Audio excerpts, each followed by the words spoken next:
Listen to this podcast now on the Red Apple Podcast Network. The Leadership Thread with Dr. Peggy Polonis. I'm Dr. Peggy Polonis. Join me on each episode where I unravel the story that shaped leaders, tracing the thread that led them where they are today. Because leadership isn't born in adulthood. And thank you once again for joining us on the Leadership Thread, education, ethics, and sustainability. Download all of Red Apple Media's podcasts right now through your favorite podcast platform. Listen, all you New Yorkers. Excuse me, taxi. Okay, we're looking around. This is the 77 WABC minicast. Sunday morning. With us today is Senator Joni Ernst from the great state of Iowa, and retired military officer, one tough lady, and I think she is great. Well, Senator Ernst, you even had the president hanging around Iowa this week. Tell us about what's going on in Iowa and what's on your mind. Yes, absolutely, John, and thank you for having me on as always. President Trump kicked off his series of nationwide events in Iowa. He was putting Iowans first. We love it. And his message was really clear.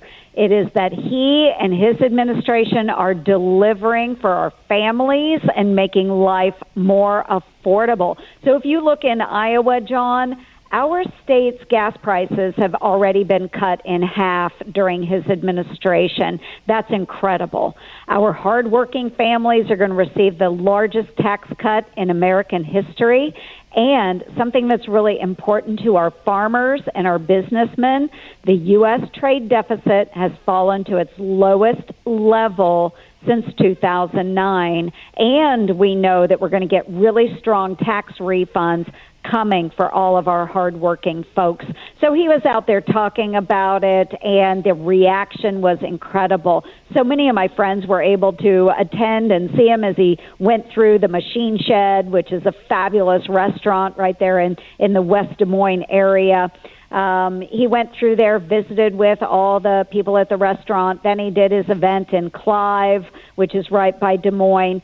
And just the response has just been overwhelming. People were so excited to see him out on the trail and helping all of our candidates like Congressman Randy Feenstra, who's running for governor of Iowa, solid Republican, great member of Congress, great colleague, and then all of our other candidates as well. It was an incredible event. And tell us, I think President Trump wrote a big check for all the farmers. Tell us about that.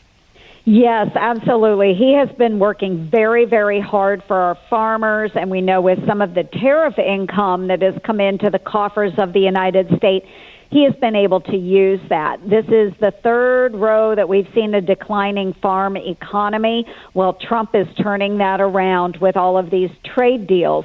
But with those tariffs, he is helping those farmers that have really been struggling lately. So that was great. And he's also been championing our farmers and our biofuel producers, too. Iowa knows that President Trump has really been consistent and a longtime supporter of year-round E15, and he did commit to signing the bill that we send to his desk while he was in Iowa. So he continues to work for our biofuel producers and our farmers and making sure that we turn the farm economy around. Understood. Now, so many things are happening in our country, and you being a former military officer, I mean, I can't believe some of the things that are happening in your neighbor in Minnesota. Oh, my gosh, John. Okay, so you look at Iowa, and it's a great state. We've got a fabulous governor with Kim Reynolds. We respect law and order throughout the state. And then you look to the north of Iowa, and there is the state of Minnesota with Governor Tim Walz. And what we've seen there, starting with all of the Somali daycare center fraud that went on, that's like upwards to $9 billion worth of fraud in that scam and scheme. And then so we started with that. And now we've got all of these protests in Minnesota with ICE as they're trying to apprehend the absolute worst of the worst. We've got people that are murderers, that are rapists, those that have trafficked drugs and narcotics and humans. And we have protesters that are standing the way of ICE apprehending these illegals that just continue to do horrible things. So we've seen some really awful things happen up there. No one wants to see law-abiding citizens or law enforcement officers hurt. But, the Democrats and their dangerous rhetoric, it keeps stirring it up. So I'm really glad to see that we've got Tom Homan in Minnesota. He's an incredible leader. He's going to bring the temperature down, and hopefully we can get on the right track while still apprehending these dangerous illegal aliens, but bringing down the level of the protests and the danger that causes to our citizens. Well, we have an important election coming up in November, and if we annoy too many people, it's going to be a tough one. It will be, John. And so we have to look at this pragmatically. While we still need to do what the president was elected to do, which is remove those illegal aliens, we need to make sure that we're, one, respecting local governments as best we can while fulfilling the obligation of the federal government to remove the illegal alien criminals. So I think that having open, honest communication is really important, and that's what Tom Homan can do. But what we don't want to do is we don't want to be snatching, people away from their children. We want to make sure that we're taking care of those children.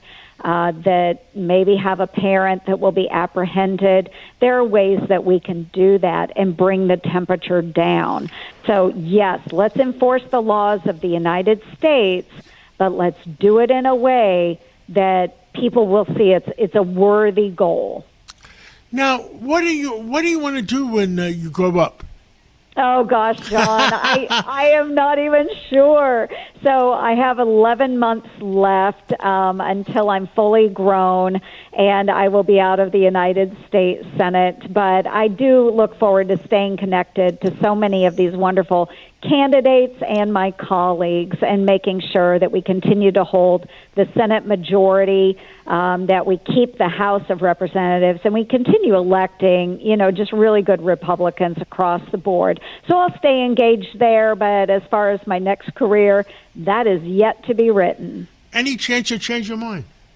I don't think so. I've got But always a possibility. You should leave that open. I think at this point, I am absolutely sold on Congresswoman Ashley Hinson. She is fabulous, John. If you haven't had time to spend with her, please do so. She's so well-spoken. She's from the Cedar Rapids area, and she was a news anchor in Cedar Rapids for a number of years, and she actually interviewed me when I was coming into the United States Senate. So she's fabulous. I love her dearly. She's going to do a great job in the United States Senate. She's working really hard to earn the trust of all of our Iowa voters. Well, Senator Joni Ernst, thank you so much for coming on this Sunday and filling in the American people.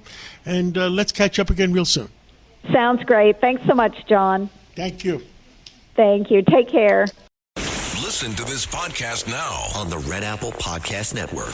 The Idea Gen Global Podcast with George Sifakis. I'm George Sifakis. In a world overflowing with noise, there is one forum where the world's smartest voices connect, where visionaries sit at the same table as innovators, and great minds don't just talk, they act. Download all of Red Apple Media's podcasts right now through your favorite podcast platform.